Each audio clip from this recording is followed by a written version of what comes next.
మీకు ఎవరు ఎలిమినేట్ అవ్వచ్చు? మంచి క్వశ్చనే, ఆన్సర్ తెలీదు.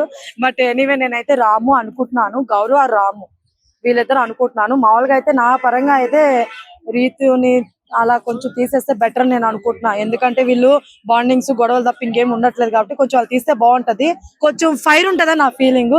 అలా కాకుండా సప్పగా వెళ్తాదే మళ్ళీ బిగ్ బాస్ సప్పగానే తీసుకెళ్దాం అని చెప్పి మళ్ళీ రాము రాతని గౌరవం చేస్తే మాత్రం వేస్ట్ అండి, ఏం ఉండదు. కొంచెం ఆలోచించండి, జనాలు మన చేతుల్లోనే ఉంటుందన్నారు కాబట్టి గేమ్ చేంజ్ చేసే ఇది మీ చేతిలో ఉన్నప్పుడు మీరు చేంజ్ చేయొచ్చు.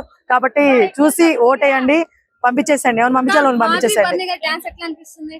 మాధురి ఏమోనండి, వాళ్ళిద్దరిని ట్రోల్ చేసేస్తున్నారు ఈ మధ్య, ఎక్కువ వాళ్ళిద్దరిని ట్రోల్ చేసేస్తున్నారు. ఎందుకు చేస్తారో తెలీదు. బయట శ్రీనివాస్ గారు చాలా ఏడుస్తారండి. ప్లీజ్ వాళ్ళిద్దరిని ట్రోల్ చేయమాకండి, వాళ్ళిద్దరి మధ్య ఏమీ లేదు. జస్ట్ ఏదో డాన్స్ ఏమన్నారు వేస్తారు అంతే, అంత మించి ఇంకేం లేదు. మీరైతే ట్రోల్ చేయొద్దు ప్లీజ్, ఓకేనా? బర్నీ గారు లోనికి వచ్చారు కదా, మాధురి గారు వీళ్ళిద్దరికి ఒక పేరు లోపల ఉంటే చాలా బెస్ట్ అంటున్నారు. మీకు అలా అనిపిస్తుంది? నాకేం అనిపించట్లేదండి. బయట శ్రీనివాస్ గారితో పెట్టుకోవడమే నాకు నచ్చలేదు. ఇంకా లోపలికి వచ్చి మళ్ళీ బర్నీ గారితో పెట్టుకుంటే నచ్చిద్దా ఏంటి? నాకు ఎలా నచ్చుతుంది? చాలా ఏం నచ్చదండి. ఒకవేళ పెట్టుకుంటే ఎవరైనా చూసే వాళ్ళకి చాలా ఇంట్రెస్టింగ్ ఉంటుంది, బాగుంటుంది అంటే చూడండి, హ్యాపీగా ఎంజాయ్ చేయండి. మీరే బాడీ క్రియేట్ చేసేయండి. మన ట్రోలర్స్ ఉన్నారు, వాళ్ళు అనుకుంటే ఏమైనా సాధించగలుగుతారు.